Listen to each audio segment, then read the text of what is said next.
Praise lord. ಮತ್ತೊಂದು ಆವರ್ತಿ ದೇವರ ಕೃಪೆಯಿಂದ ಸಭೆಯಲ್ಲಿ ಬರಮಾಡಿದ್ದಕ್ಕಾಗಿ ದೇವರಿಗೆ ವಂದಿಸುವಂತನಾಗಿರ್ತೇನೆ.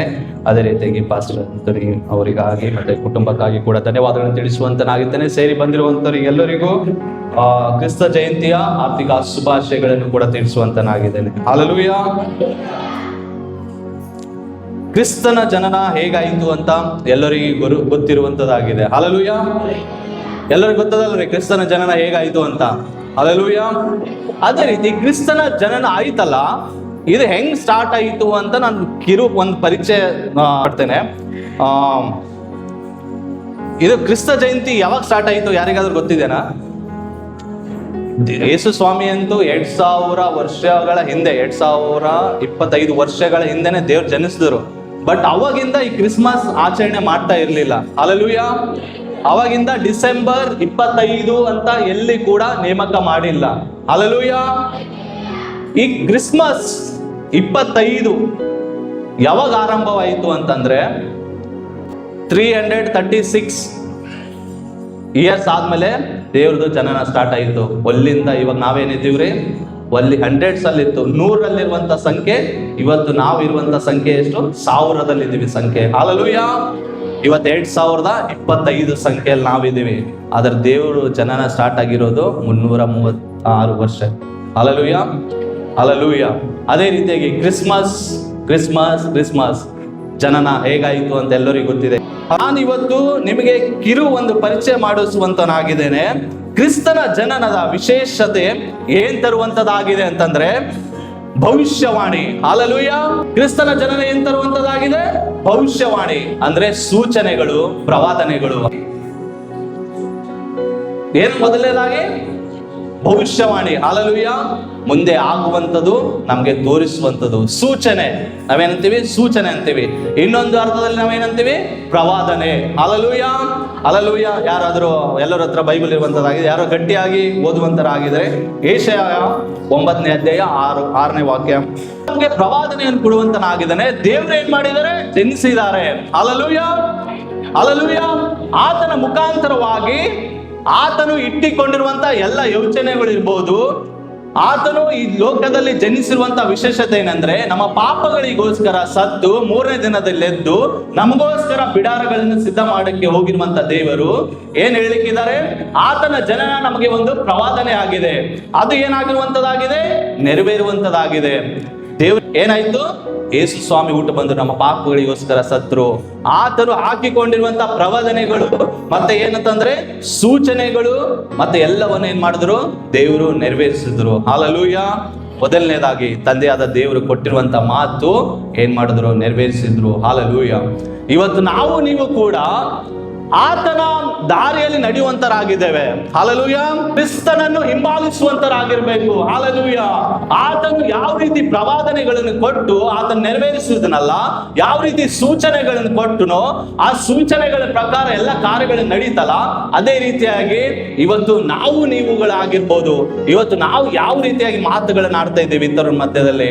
ನಾವು ಬರೀ ಒಂದು ಮಾತಾಗಿರದ ಹಾಗೆ ನಾವು ಕೊಟ್ಟಿರುವಂತ ಮಾತಿನ ಪ್ರಕಾರ ನಡೆಯುವಂತರಾಗಿದ್ದೇವಾ? ಇವತ್ತು ದೇವರಲ್ಲಿ ನಾವು ಕೇಳ್ಕೊಳ್ತೇವೆ, ದೇವ್ರ ಹತ್ರ ಎಷ್ಟೋ ವಿಷಯಗಳು ನಿನಗೆ ನೀನ್ ನಡೆಸುವುದಾದ್ರೆ ನಾನೇನ್ ಮಾಡ್ತೀನಿ? ನಿನ್ನ ಮಾರ್ಗದಲ್ಲಿ ಬಡಿಯುವಂತನಾಗಿರ್ತೇನೆ, ದೇವ್ರ ಸನ್ನಿಧಾನಕ್ಕೆ ಏನೋ ಕೊಡುವಂತನಾಗಿರ್ತೇನೆ, ಅದೆಲ್ಲ ಅನ್ಕೊಂಡಿರ್ತೇವೆ. ಒಂದ್ಸಾರಿ ನಮ್ಗೆ ಆ ಸಂತೋಷ ಬಂದ್ಮೇಲೆ ನಾವು ದೇವ್ರ ಹತ್ರ ಇದ್ದೀವಲ್ಲ, ಅದೇ ಒಂದೊಂದ್ ಸಾರಿ ಮರ್ತೋಗ್ತೇವೆ. ಹಲ್ಲೆಲೂಯಾ. ಆ ರೀತಿಯಾಗಿ ಮರೆಯುವಂತದಾಗಿರ್ಬಾರ್ದು. ನಿಮ್ಮ ಸಂಬಂಧ ಅಂದ್ರೆ ದೇವರು ಮತ್ತೆ ನಿಮ್ಮ ಸಂಬಂಧ ಯಾವ ರೀತಿಯಾಗಿರುವಂತದಾಗಿ ಇರ್ಬೇಕು ಅಂದ್ರೆ ವಾಕ್ಯ ಲೂಕನು ಬರೆದ ಸುವಾರ್ತೆ 2ನೇ ಅಧ್ಯಾಯ 10-11 ಯಾರಾದ್ರೂ ಗಟ್ಟಿಯಾಗಿ ಹೋದ್ರಿ. ಮೊದಲನೇದಾಗಿ ಭವಿಷ್ಯವಾಣಿ ಅಂದ್ರೆ ಸೂಚನೆ, ಪ್ರವಾದನೆ. ಎರಡನೇದಾಗಿ ಭರವಸೆ, ನಿರೀಕ್ಷೆ. Okay sir.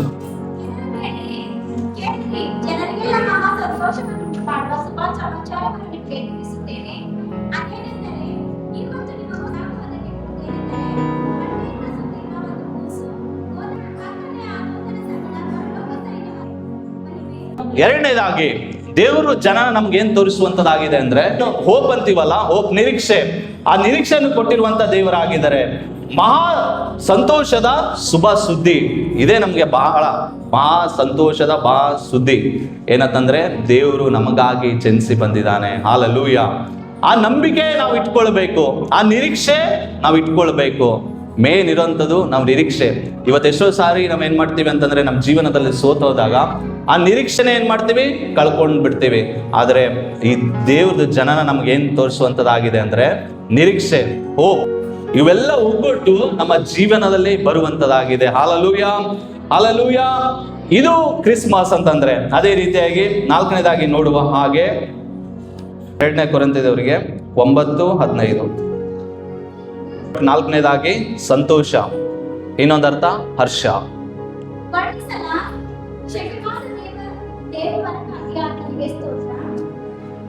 ಈ ಕ್ರಿಸ್ಮಸ್ ಅಲ್ಲಿ ಏನ್ ಮಾಡುವಂತರಾಗಿರ್ಬೇಕು, ಹರ್ಷದಿಂದ ಸಂತೋಷದಿಂದ ಇರುವಂತರಾಗಿರ್ಬೇಕು. ಹಾಲೆಲೂಯಾ. ಆ ಹರ್ಷ ಸಂತೋಷ ಏನ್ ಮಾಡುವಂತದಾಗಿದೆ, ನಮ್ಮ ಜೀವಿತದಲ್ಲಿ ಅದೇ ರೀತಿಯಾಗಿ ಮುಂದೆ ಹೋಗುವಂತದಾಗಿದೆ. ಈ ಏನಂತಂದ್ರೆ ದೇವರ ಪ್ರೀತಿನೇ ನಮ್ಗೇನಾಗಿದೆ, ಉಡುಗೊರೆ ಆಗಿದೆ. Hallelujah, hallelujah. ದೇವರು ಲೋಕದ ಮೇಲೆ ಎಷ್ಟೋ ಪ್ರೀತಿಯನ್ನಿಟ್ಟು ತನ್ನ ಒಬ್ಬನೇ ಮಗನನ್ನು ಕೊಟ್ಟನು ಅಂತ. ಆ ಪ್ರೀತಿನೇ ನಮ್ಗೇನಾಗಿದೆ, ಗಿಫ್ಟ್ ಆಗಿದೆ, ಉಡುಗೊರೆ ಆಗಿದೆ. ಅದಕ್ಕೋಸ್ಕರನೇ ಅದು ವರ್ಣಿಸಲಕ್ಕೆ ಆಗುವಂತದಲ್ಲ ಅಂತ. ಅದು ನಮ್ಗೇನಾಗಿದೆ, ಸಂತೋಷ ಹರ್ಷ ತರುವಂತದಾಗಿದೆ ಅಂತೆ ಕ್ರಿಸ್ಮಸ್. Hallelujah, hallelujah. ಕೊನೆಯದಾಗಿ 5ನೇದಾಗಿ ರಕ್ಷಣೆ, ಮೋಕ್ಷ. ಇನ್ನೊಂದು ಅರ್ಥದಲ್ಲಿ ಮೋಕ್ಷ ಅಂತೀವಿ, ಇನ್ನೊಂದು ನಮಗೆ ತಿಳಿಯುವಂಥದ್ದೆಲ್ಲ ಆಗಿರ್ಬೋದು ರಕ್ಷಣೆ. ಓಕೆ, ಇದು ಒಂದು ಯಾರಾದ್ರೂ ಯೆಶಾಯ 7:14 ಹೋದ್ರಿ. ಆತನಿಗೆ ಏನಂತ ಹೆಸರು ಇಡ್ಬೇಕಂತ, ಇಮ್ಮಾನುವೇಲ್. ಇಮ್ಮಾನುವೇಲ್ ಅಂತಂದ್ರೆ ಎಲ್ಲರಿಗೂ ಹೆಸರಿನ ಅರ್ಥ ಗೊತ್ತು. ಇಮ್ಮಾನುವೇಲ್ ಅಂದ್ರೆ ಏನು?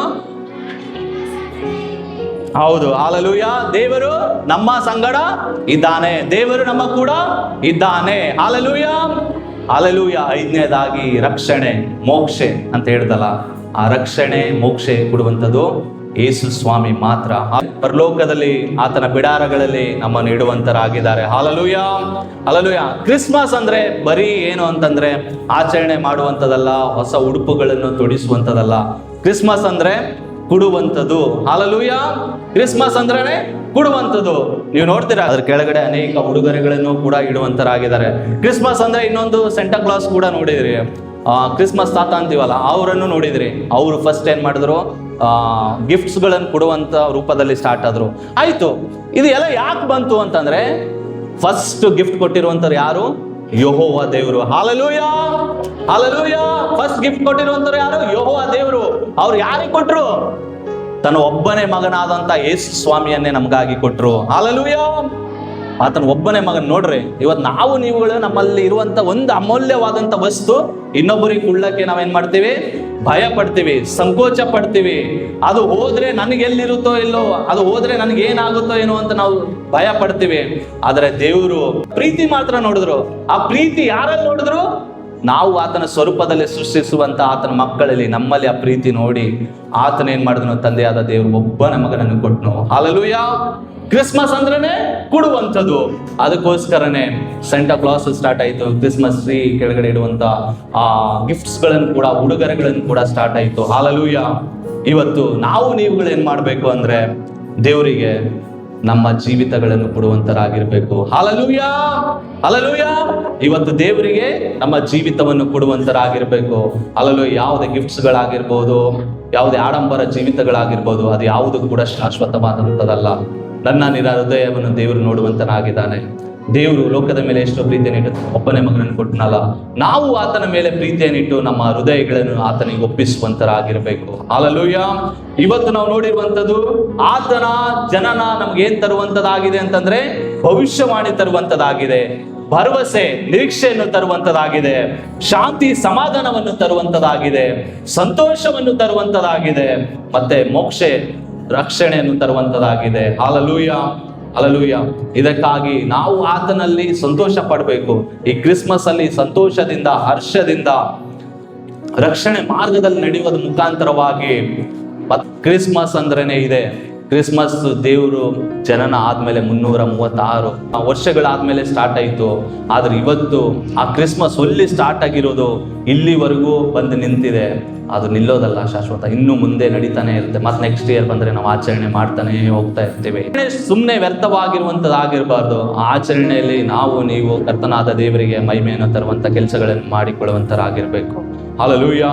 ಇದಾಗಿದ್ದು ನಾನು ಕೆಲವೊಂದು ಸಂದೇಶ ನಿಮಗೆ ತರುವಂಥದ್ದಾಗಿತ್ತು. ಕ್ರಿಸ್ಮಸ್ ಅಂದ್ರೆ ಏನು, ಕ್ರಿಸ್ಮಸ್ ಯಾವಾಗ ಸ್ಟಾರ್ಟ್ ಆಯಿತು ಅಂತ. Hallelujah, hallelujah. ಕ್ರಿಸ್ಮಸ್ ಅಂದ್ರೇ ಕೊಡುವಂಥದ್ದು. ಇದೊಂದು ನೆನ್ಪಿಟ್ಕೊಳ್ರಿ, ತಂದೆಯಾದ ದೇವರು ಆತನ ಮಗನಿಗೆ ಕೊಟ್ಟರು. ಇವತ್ತು ನಾವು ನೀವು ಆತನಿಗೆ ಜೀವಿತವನ್ನು ಕೊಡುವಂತರಾಗಿರ್ಬೇಕು. ಕೊಡುವಂಥ ಸಮಯದಲ್ಲಿ ಆತನು ನಮ್ಮ ಮುಖಾಂತರ ಪ್ರವಾದನೆಗಳನ್ನು ನೆರವೇರಿಸುವಂತನಾಗಿದ್ದಾನೆ, ಭರವಸೆ ನಿರೀಕ್ಷೆಯನ್ನು ಕೊಡುವಂತನಾಗಿದ್ದಾನೆ, ಶಾಂತಿ ಸಮಾಧಾನಗಳನ್ನು ಕೊಡುವಂತನಾಗಿದ್ದಾನೆ, ಹರ್ಷ ಮತ್ತೆ ಸಂತೋಷವನ್ನು ನಮ್ಮ ಕುಟುಂಬದಲ್ಲಿ ನೀಡಲಿಕ್ಕಾಗಿದೆ. ಅದೇ ರೀತಿಯಾಗಿ ಆತನು ನಮಗೆ ಮೋಕ್ಷ ರಕ್ಷಣೆಯನ್ನು ಕೊಡುವಂತ ದೇವರಾಗಿದ್ದಾನೆ.